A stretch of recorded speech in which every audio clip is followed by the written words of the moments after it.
ಗೂಗಲ್ನಿಗೆ ಬಂದುಬಿಟ್ಟು ಗೂಗಲ್ನಲ್ಲಿ UMMC login ಮಾಡಿ.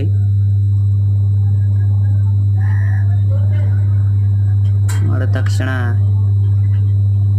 UMMC ಅದ್ರ ಮ್ಯಾಗೆ ಕ್ಲಿಕ್ ಮಾಡಿ. ಕ್ಲಿಕ್ ಮಾಡಿದ ತಕ್ಷಣ 3 ಡಾಟ್ ಮ್ಯಾಗೆ ಕ್ಲಿಕ್ ಮಾಡಿರಿ.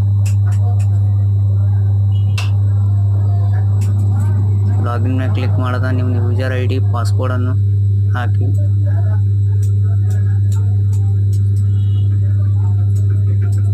ಇಂಟರ್ ಕ್ಯಾಪ್ಚರ್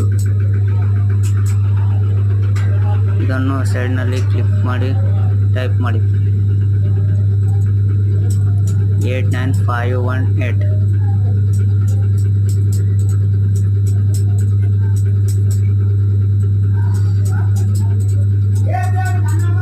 ಲಾಗಿನ್ ಮಾಡಿ. ಲಾಗಿನ್ ಮಾಡಿದ ತಕ್ಷಣ ತಿರುಗಿ ಬರುತ್ತೆ.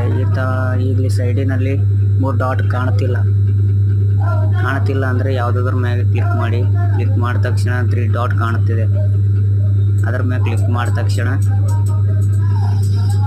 ಎಕ್ಸಾಮಿನೇಷನ್ ಮ್ಯಾಗೆ ಕ್ಲಿಕ್ ಮಾಡಿ. ಎಕ್ಸಾಮ್ ಅಪ್ಲಿಕೇಶನ್ ಬಂತು. ಫಸ್ಟು, ಸೆಕೆಂಡು, ಥರ್ಡ್ ಯಾವುದು ಬೇಕೋ ಅದ್ರ ಮೇಲೆ ಕ್ಲಿಕ್ ಮಾಡಿ ರಿಸಲ್ಟನ್ನು ಚೆಕ್ ಮಾಡಿ.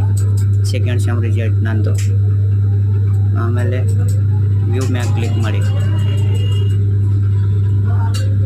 ಬಂತು ನೋಡಿ ರಿಸಲ್ಟ್. ಪಾಸ್ 2 ಫೇಲ್ ಆಗಿದ್ದಾವೆ ನೋಡ್ರಿ, ಉಳಿಕೆಲ್ಲ ಪಾಸ್ ಆಗ್ಯಾವ ನೋಡ್ರಿ. ಇದೇ ಈ ಥರ ನೋಡಿದ್ರಲ್ಲ ರಿಸಲ್ಟ್.